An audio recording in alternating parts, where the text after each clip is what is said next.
ইমাম মাহদি এমন পরিস্থিতিতে আসবে তখন যখন পৃথিবীতে না কোনো নেতা বাঁচবে, না কোনো নেতা থাকবে, মুসলিম অমুসলিম ইহুদি খ্রিস্টান কারো কোনো নেতা বেঁচে থাকবে না। অলাবনকালীন নেতার নেতা তো থাক, নেতার ছেলেও থাকবে না। নেতাকে নেতাগুলিরে এইভাবে মারবে, আপনি আমার নেতা মারলেন, আমি আপনার নেতাকে মারব। আপনি দেখেন কিভাবে হাসান নাসরুল্লাহকে হত্যা করা হলো, কিভাবে সিনোয়ারকে হত্যা করা হলো, কিভাবে ইসমাইল হানিয়াকে হত্যা করা হলো, কিভাবে আপনার ইব্রাহিম রাইসিকে হত্যা করা হলো। মানে নেতা হত্যার এই যে একটা বিরাট চেইন ধারাবাহিকতা শুরু হয়েছে। এখন যে খোমেনি সাহেবের অস্তিত্ব নিয়ে যেভাবে কথা শোনা যাচ্ছে, তার মানে কি বিশ্বটা নেতৃত্ব শূন্য হয়ে যাবে ইমাম মাহদি আসার আগে। ইমাম মাহদি আসার আগে পৃথিবীটা নেতৃত্ব শূন্য হয়ে যাবে। নয় আপনি হাম্মাদের কিতাবুল ফিতানের হাদিস, ইমাম মাহদি আসবে ঠিক ওই প্রেক্ষাপটে যখন টোটাল বিশ্ব জনসংখ্যার 1/3 খুন হয়ে যাবে। 850 কোটির প্রায় 250 কোটি প্লাস নিহত হবে, 250 কোটি প্লাস যুদ্ধের প্রতিক্রিয়ায় পরবর্তী যে আপনার এটাকে তেজস্ক্রিয়তা বলেন বা মহামারী বলেন, সেটা আরও 1/3 চলে যাবে, 2/3, 850 কোটির 2/3 চলে যাবে। মানে কি প্রায় 600 কোটি মানুষ থাকবে, মাত্র 250 কোটি। ওই 250 কোটির ভিতরে ইমাম মাহদি আসবে। তাহলে আপনি এই হাদিসটাকে মিলান, বর্তমান যে পারমাণবিক যুদ্ধের ডামাডোল চলছে, অনেকে 2026কেও মনে করছে পারমাণবিক যুদ্ধ আসতে পারে। সূরায়ে দোখানের যে কালো ধোঁয়ায় গোটা পৃথিবীর আকাশ কার্বনে কালো ধোঁয়ায় ছেয়ে যাওয়া, এটা তো পরমাণু যুদ্ধের প্রতিক্রিয়ায় হওয়ার খুবই সম্ভাবনা। আপনার সেই কথাটা টেনে আমি একটু বলতে চাই যে আপনি জানেন যে অতি সাম্প্রতিক সময়ে যে ইরানের যে সংকটটা, বিশেষ করে যুক্তরাষ্ট্র এবং ইসরায়েল, এই ত্রিমুখী একটা সংকট তৈরি হয়েছে এবং আপনি জানেন যে একটা যুদ্ধের আবহ তৈরি হয়েছে। যে কোনো মুহূর্তে হামলা, পাল্টা হামলা কিন্তু শুরু হয়ে যেতে পারে এবং আপনি যেটা বলছিলেন যে পারমাণবিক অস্ত্রের ব্যবহার কিন্তু এখানে হতে পারে, আশঙ্কা করছে। যদি সত্যিকার অর্থে এমনটা ঘটেই যায়, আপনি যেটা বলছেন ইরানের সাথে এই ব্যাপারটা হচ্ছে, যদি ব্যাপারটা ঘটেই যায় তাহলে বিষয়টা কেমন হতে পারে আপনার যদি একটু। এটা তো ভয়াবহ বিষয়। তবে এখানে পয়েন্ট কয়েকটা আছে। একটা হলো চীন তাইওয়ান, একটা পরমাণু যুদ্ধের সূচনা সেখান থেকে হতে পারে। আরেকটা আছে দক্ষিণ কোরিয়া উত্তর কোরিয়া, সেখান থেকে হতে পারে। আরেকটা আছে ইরান আমেরিকা ইসরায়েল, এই ত্রিমাত্রিক আরেকটা ট্রায়াঙ্গল, এখান থেকে হতে পারে। আরেকটা আছে ভারত পাকিস্তান, এখান থেকে হতে পারে। এখন শেষ পর্যন্ত আসলে কোথা থেকে যে এটা হবে সেটা তো আল্লাহ জানেন, কিন্তু হবে তো। তো এখন এই হলো অবস্থা। এখন আপনি ইমাম মাহাদির আলামত হিসেবে কিন্তু এই হাদিসটা একটা বড় ধরনের মাইল ফলক। এখানে আপনি যুক্ত করেন যে যে ইমাম মাহাদি আসার আগে সিরিয়ার যে বিপর্যয়টা ওইটা থেমে যাবে। অলরেডি 12 বছর ওদের ভয়াবহ পরিস্থিতি শেষে এটা এখন থেমেছে, এটাও একটা লক্ষণ।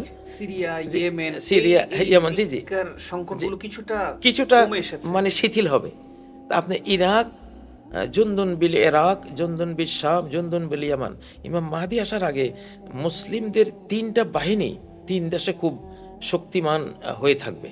তার মধ্যে ইয়ামানের একটা, হুথিদের যেটা দেখেন, সিরিয়ায় একটা, ইরাকে একটা, তো এটা তো আছেই, এটা তো আছেই। আরেকটা হাদিস যেটা আছে যে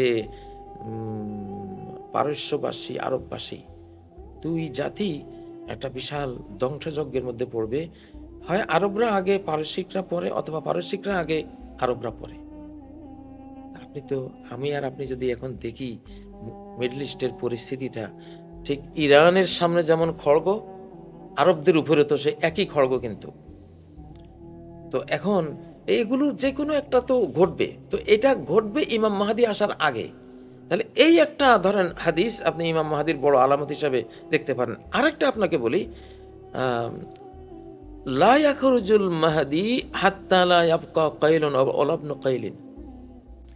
ইমাম মাহদি এমন পরিস্থিতিতে আসবে তখন যখন পৃথিবীতে না কোনো নেতা বাঁচবে, না কোনো নেতা থাকবে, মুসলিম অমুসলিম ইহুদি খ্রিস্টান কারো কোনো নেতা বেঁচে থাকবে না।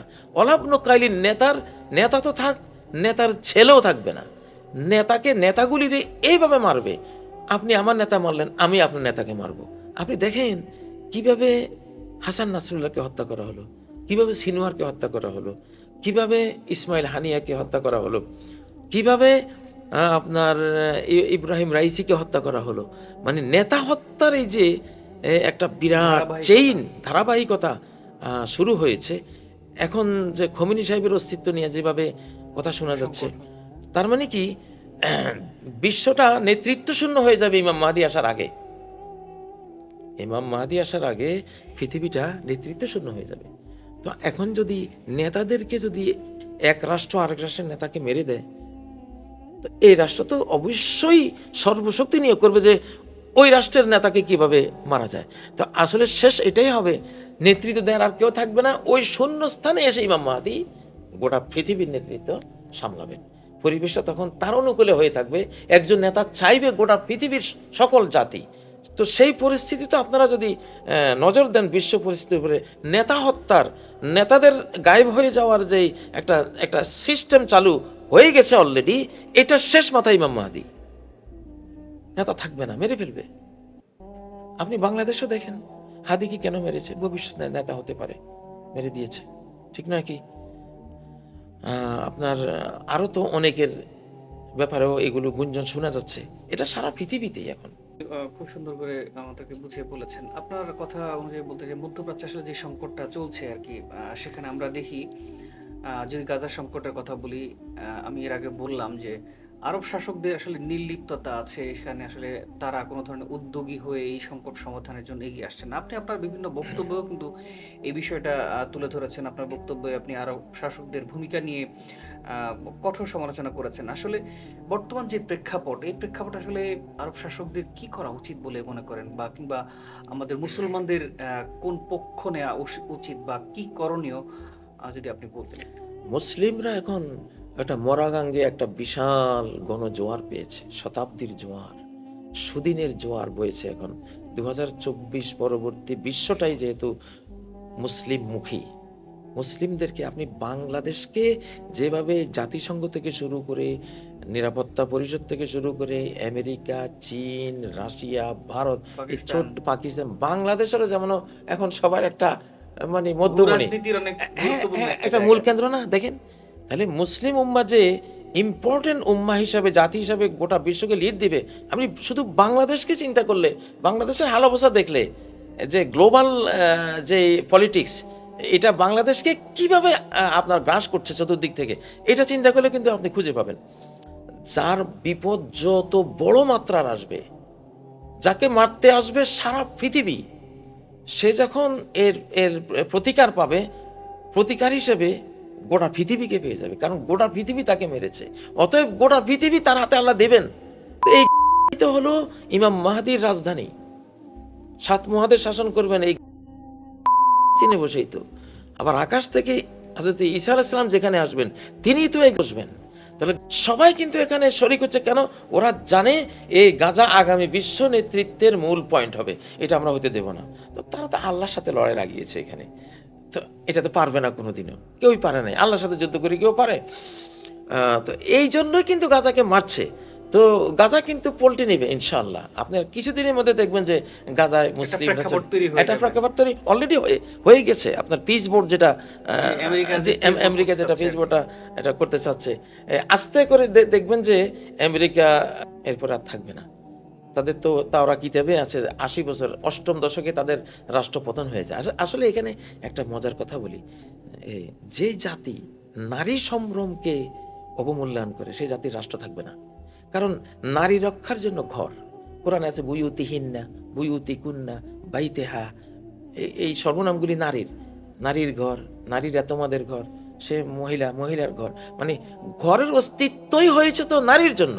পুরুষ তো এটা লোহা, এটা তো রাস্তায় পড়ে থাকতে পারে, মরুমিতে বয়ে থাকতে পারে, দোকানের সামনে বয়ে থাকতে পারে, সমস্যা নাই। নারীরা স্বর্ণ, তাদেরকে সেভ করতে হয়। তো নারীর জন্য ঘর, কতগুলো ঘর মিলে একটা বাড়ি, কতগুলো বাড়ি মিলে একটা গ্রাম, কতগুলো গ্রাম মিলে একটা ইউনিয়ন, কতগুলো ইউনিয়ন মিলে একটা উপজেলা, কতগুলো উপজেলা মিলে একটা জেলা, কতগুলো জেলা মিলে একটা বিভাগ, বিভাগগুলো মিলে একটা রাষ্ট্র, কতগুলো রাষ্ট্র মিলে একটা পৃথিবী। তাহলে শুরুটা কোত্থেকে? নিউক্লিয়াসকে নারী। এই জন্য আপনি সোভিয়েত ইউনিয়ন মাত্র 60 বছরে ধ্বংস হয়ে গেছে। এত তাড়াতাড়ি একটা সাম্রাজ্য ধ্বংস হয় না, অন্তত 1-2 শতাব্দী থাকবে। কেন ধ্বংস হলো? মহিলাদেরকে বানিয়ে দিয়েছে একবারে বাজারের পণ্য। কোনো বিয়ে শাদী থাকবে না, যার ইচ্ছা যেই মহিলার সাথে থাকতে থাকতে সন্তান হবে, জারজ ওগুলি পালবে। আল্লাহ ঘৃণা করে ওদেরকে ধ্বংস করে দিয়েছেন, 60 বছরে শেষ। আচ্ছা, আপনি যদি দেখেন হযরত ইউসুফ আলাইহিস সালামের কাহিনী, উনি মিশরের রাজত্ব পেয়েছেন বেসিকলি জোলাইখা পরীক্ষায় পাশ করে। জোলাইখার বিষয়টাতে উনি পাশ করেছেন, যে জোলাইখার যে প্রস্তাবে তিনি নিজে সায় না দিয়ে সেফ রেখেছেন নিজেকে, নারী সম্ভ্রম রক্ষা করেছেন, সেই জন্য আল্লাহ ওনাকে পুরস্কার দিয়েছেন মিশরের খেলাফত। আপনি ইরান আফগানিস্তানের মেয়েদের অবস্থা দেখেন, সবচেয়ে বেশি পর্দা আফগানিস্তান, ইরান, এরা করে। ইরানকেও আল্লাহ পুরস্কার দিয়েছেন একটা ইসলামী সরকার, আফগানিস্তানকেও দিয়েছেন একটা ইসলামী। আর ইরান আর আফগানিস্তানের পরে বর্তমান রানিং পৃথিবীতে সবচেয়ে বেশি পর্দা করে বাঙালি মেয়েরা, বাংলাদেশ। এইখানেও দিব আল্লাহ একটা পুরস্কার দিয়েছেন অলরেডি। তো আপনি 1975 সালের ইতিহাসে যদি ঘাটেন, যে যে ডালিমের স্ত্রীর সাথে যে কেলেঙ্কারি, এমন হাজারো ঘটনা পর্দার অন্তরালে তখন ছিল। তখন তো প্রচার মিডিয়া এমন ছিল না, প্রকাশ পায় নাই। ওইখান থেকে আল্লাহ কিন্তু, তোমাকে তো আমি নারী রক্ষার জন্য একটা রাষ্ট্র ব্যবস্থাই দিলাম, নারী যদি তোমার রাষ্ট্রের সুরক্ষিতা না থাকে তো তোমার রাষ্ট্র দিব কেন? আল্লাহ তাআলা ওদেরকে বিদায় করে দিয়েছেন।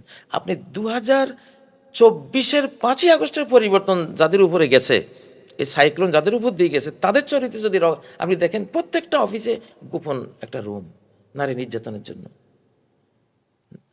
নারী সম্ভ্রম হলো রাষ্ট্রীয় সম্ভ্রম। নারী সম্ভ্রম এটা যেন রাষ্ট্রের সার্বভৌমত্ব। নারী সম্ভ্রম সুরক্ষিতা, আপনার রাষ্ট্রের সম্ভ্রম সার্বভৌমত্ব সুরক্ষিত থাকবে। নারীদেরকে আপনি অরক্ষিতা করে দেবেন, রাষ্ট্রই থাকবে না। আল্লাহ তাআলা নারী নির্যাতনকারী, নারীদেরকে অবজ্ঞাকারী, তাদেরকে ব্যভিচারের পথে যারা ঠেলে দেয়, এই জাতির কোনো রাষ্ট্র রাখেন না। থাকলেও 80 বছরের মধ্যে শেষ। এটা যেটা আছে মাত্র 20,000 বর্গ কিলোমিটার, এটা গেলে তো গেল। তো বড় কারণ এখানে সবচেয়ে বড়, যেটা আমার স্টাডিতে আমি দেখেছি, যে আল্লাহ তাআলা আতাইনা আলা ইব্রাহিম আল কিতাব আল হিকমা, ইব্রাহিম ফ্যামিলিকে আমি কিতাব দিয়েছি, হিকমা রাষ্ট্র পরিচালনার যে হিকমা সুন্নাহ এটা দিয়েছি। ও আতাইনাহুম মুলকান আযীমা, তাদেরকে বিশাল সাম্রাজ্য দিয়েছি। আজকের যে অর্ধ পৃথিবী, এটা আলে ইব্রাহিমকে উপহার দিয়েছেন, আলে মুহাম্মদকে আল্লাহ উপহার দিয়েছেন। কেন? আয়াতটা সূরা নিসার। এরা নারী রক্ষক জাতি, নারীর মর্যাদা দানকারী জাতি, মাতৃ জাতির। নবীজি বলতেন, আমার পৃথিবীর 3টা জিনিস শুধু প্রিয়, সুবাস, আর হলো আমার মা জাতিটা, আর আমার তৃতীয় যেটা সবচেয়ে নয়ন জুড়ানো শান্তি, আমার সালাত। দেখেন, মাতৃমর্যাদা দিয়েছে কে? ইসলাম দিয়েছে। ইসলাম জানে পৃথিবীতে পিতৃল্যান্ড, ফাদারল্যান্ড কি একটাও আছে? নাই, সব মাদারল্যান্ড। পৃথিবীর কি ফাদার ল্যাঙ্গুয়েজ একটাও আছে? সব মাদার ল্যাঙ্গুয়েজ। তো তাহলে মাদার ল্যান্ড মানে কি? এই ল্যান্ডটা, এই ভূমিটা, এই পৃথিবীটা মূলত এইভাবে সাজানো হয়েছে, এইভাবে ঘর দুয়ার রাষ্ট্রীয় কাঠামো দেওয়া হয়েছে কার জন্য? মায়ের জন্য, মা জাতিটাকে রক্ষার জন্য। তো এই মহান দায়িত্ব যে জাতি পালন করে, সেই রাষ্ট্রশক্তি পাবে আগামী বিশ্বে। এখন আপনি আমেরিকাও মা জাতিকে আর রক্ষা করছে না, ইউরোপ করছে না, রাশিয়াও করছে না, ভারতও করছে না, অস্ট্রেলিয়া করছে না, একেবারে রাস্তায় ফেলে দিয়েছে। আমি এখান থেকে বুঝতেছি এই সব রাষ্ট্র মুসলিমদের হাতে আসবে। কেন আসবে?